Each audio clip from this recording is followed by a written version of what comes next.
Hello students, welcome to my channel. Dear students, इस video lecture में मैं आपको के मैप्स करवाऊंगी। अगर आपने मेरी प्रीवियस वीडियो देखी है उसमें मैंने आपको वाइवा क्वेश्चन करवाए थे। आज मैं आपको के मैप्स बताऊंगी। डियर लर्नर्स, आप मेरे चैनल की प्लेलिस्ट में जाके इग्नो के प्रीवियस ईयर क्वेश्चन चेक कर सकते हो। मैंने इग्नो के स्टूडेंट्स के लिए बहुत सारे प्रीवियस ईयर के क्वेश्चन सॉल्व करे हैं। अगर आप मेरे चैनल पर नए हैं और अभी तक आपने चैनल सब्सक्राइब नहीं किया तो आप चैनल को सब्सक्राइब कर सकते हो, लाइक और शेयर कर सकते हो।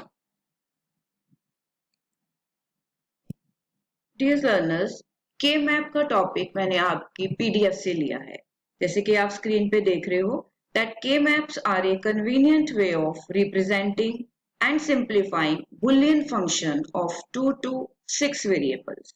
राइट, तो आपको के मैप जो है वो 2 वेरिएबल्स का आ सकता है, 3 वेरिएबल्स का और मैक्सिमम 4 वेरिएबल्स का आ सकता है।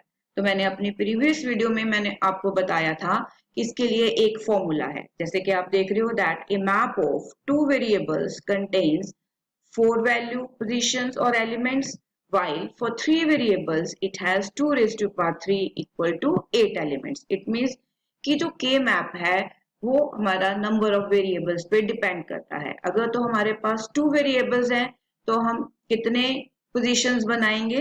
के मैप के लिए 4 बनाएंगे। अगर आपने प्रीवियस वीडियो चेक करी है वहां पे मैंने आपको फॉर्मूला बताया था 2 रेज टू पावर 2, राइट। और अगर 3 वेरिएबल्स हैं तो हमारे कितने पोजीशंस बनेंगे? 2 raise to power 3 equal to 8। और अगर 4 वेरिएबल्स हैं तो कितने बनेंगे? 2 raise to power 4 equal to 6 elements. अगर 5 हैं तो 2 raise to power 5 equal to 32 element and 2 raise to power 6 64 elements. लेकिन इतना बड़ा आता नहीं है पेपर में, मैक्सिमम जो है वो आपको जो है वो 4 वेरिएबल्स तक का आता है, राइट। सो द एडवांटेज के मैप की क्या है कि इसके साथ आप जो हमारे एक्सप्रेशंस हैं वो सॉल्व कर पाओगे, राइट।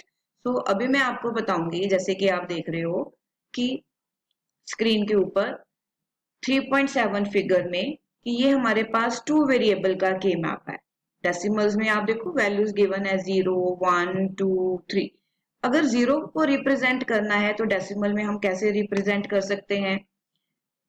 0 0, ठीक है। और 1 को रिप्रेजेंट करने के लिए 0 1, 2 को 1 0, 3 को 1 1। ये आप देख रहे हो रेक्टेंगुलर बना हुआ है। ये दो वेरिएबल्स हैं ए और बी है। 0 0, ये 0 0 है, ये क्या रिप्रेजेंट करता है? 0 को। 0 1 दिस साइड 0 1, ये क्या रिप्रेजेंट करता है? 1 को। देन उसके बाद 1 और 0, तो यहाँ पे हमने क्या लिखा? 2। और 1 1 है, अगर 1 1 है तो क्या है हमारे पास? 3 है। डियर लर्नर, जैसे आप देख रहे हो कि अगर हमारे पास 2 वेरिएबल्स हैं ए और बी, ठीक है। 2 वेरिएबल्स है तो फॉर्मूला क्या लगेगा? 2 raise to power 2 equal to 4। तो आप देख रहे हो मैंने यहाँ पे जो है वो 4 पोजीशंस ली हैं। तो यहाँ पे इस साइड पे हम क्या लेंगे? ए, और इस साइड पे क्या लेंगे? बी लेंगे। तो यहाँ पे 0, यहाँ पे 1 फॉर 1 वेरिएबल, यहाँ पे 0 एंड यहाँ पे 1। तो यहाँ पे हम क्या, क्योंकि हम हमारे पास क्वेश्चन आता है तो क्वेश्चन को सॉल्व करने के लिए हमें पोजीशंस का पता होना चाहिए। तो ये जो 0 0 है, ये आप देख रहे हो ऐसे 0 0, तो 0 0 क्या रिप्रेजेंट करती है? 0 को, राइट। और अगर मैं 0 1 लेती हूँ, ये देखो ये वाला 0 1, दिस वन 0 1, ठीक है। तो ये कौन सी पोजीशन को रिप्रेजेंट करेगा? 1 को, राइट।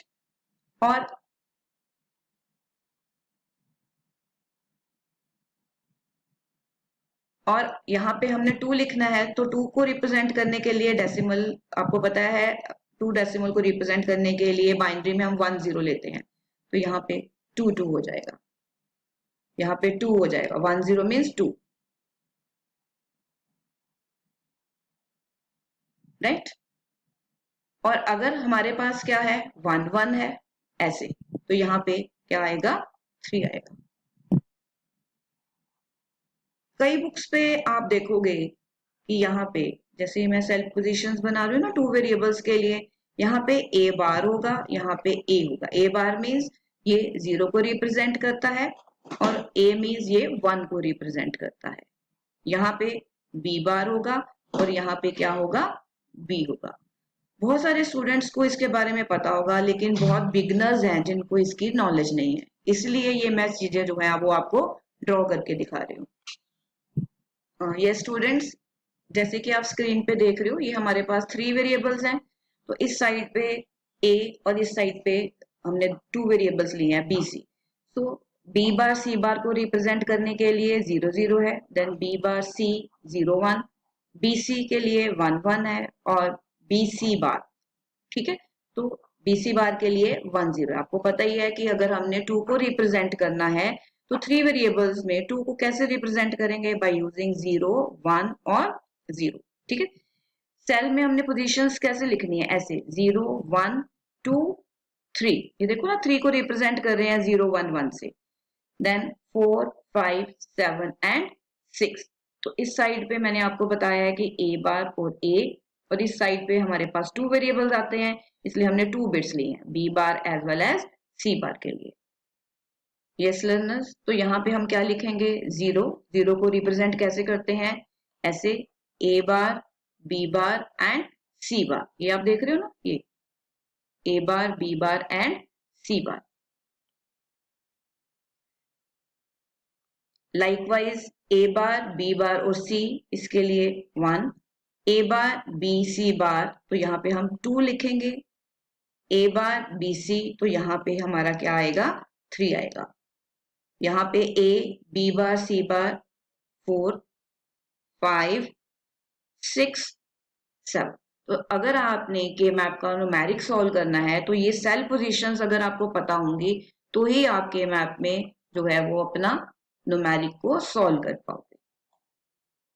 लाइक 4 वेरिएबल्स के लिए हमारे पास अगर 4 वेरिएबल्स हैं तो इस साइड पे हम क्या लेंगे, ए बी, और इस साइड पे हम क्या लेंगे, सी डी लेंगे। तो ये सेल पोजीशंस आपको पता होनी चाहिए। 0 आप देख रहे हो ना, यहाँ पे 4 जो है वो हमारे पास, अगर 4 वेरिएबल्स हैं तो कितनी पोजीशंस बनेंगी, 16 बनेंगी, ठीक है, 0 से स्टार्ट होके 0 1 2 3 4 5 6 7, ठीक है। फिर जो लास्ट वाली हमारी रो है वहां पे हमने क्या लेना है, 8 9 10 11 12 13 14 एंड 15। ये आपको जो है अगर आप लर्न करना चाहते हो तो ऐसे लर्न भी कर सकते हो, ट्रुथ टेबल की हेल्प से भी जो है वो आप इनकी पोजीशंस को देख सकते हो। तो ट्रुथ टेबल में अगर हमने 0 को रिप्रेजेंट करना है तो हमने 4 बिट्स में क्या लिया है, 0 0 लिया है। 1 को रिप्रेजेंट करने के लिए 0 0 0 1। ये मैं बिगनर्स को बता रही हूँ, कई बार बच्चों के मन में बहुत डाउट होता है कि आप ये पोजीशंस कैसे लिखते हो। तो ये इग्नो वालों ने बहुत अच्छा आपके पास टेबल ड्रॉ करके दिया हुआ है। टेबल के साथ आप देख रहे हो कि मैप में हमने सेल पोजीशंस ली हुई हैं, तो ये दोनों आपके पास है।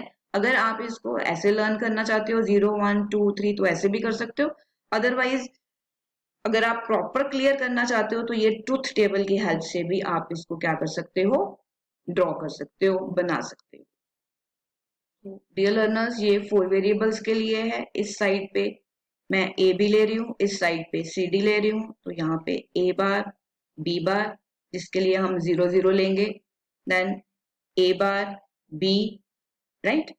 देन उसके बाद हमारे पास जो है A bar B bar, A bar B, then A B, और यहाँ पे क्या आएगा, ए बी बार।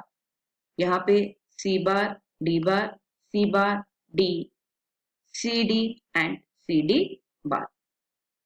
तो ये जो है ये 0 0 को रिप्रेजेंट करता है, राइट। तो ये जो है 0 1 को, ये 1 1 को, और ये 1 0 को। अब हम यहाँ पे पोजीशंस लिख देते हैं, 0 1 2 3 4 5 6 7 8 9 10 11, यहाँ पे 12 13 14 और 15, ठीक है। तो ऐसे आप पोजीशंस जो है वो दे सकते हो।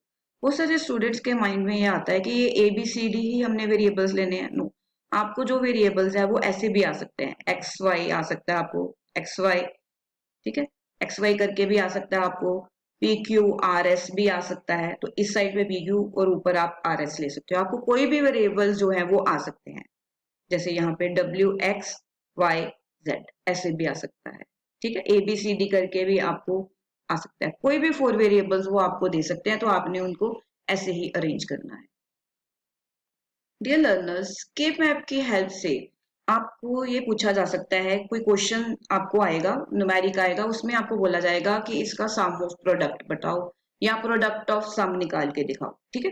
तो मैंने आपको अपने वाइवा क्वेश्चंस में भी बताया था, ये देखो सम ऑफ प्रोडक्ट्स किसको बोलते हैं, जहां हमारे पास बीच में क्या है, प्लस का साइन है, वो सम ऑफ प्रोडक्ट है। तो यहाँ पे जो वेरिएबल्स हैं उनके बीच में क्या है, प्रोडक्ट है, ठीक है, उनके बीच में प्रोडक्ट का साइन है, बीच में क्या है, प्लस का साइन है, दो वेरिएबल्स के बीच में। और प्रोडक्ट ऑफ सम में, पीओएस में क्या है, दो वेरिएबल्स हैं, दोनों जो है ए बार और बी बार के बीच में आप देखो प्लस का साइन है, बट दो एक्सप्रेशंस के बीच में हमारे पास डॉट है, मीन्स प्रोडक्ट का साइन है, राइट।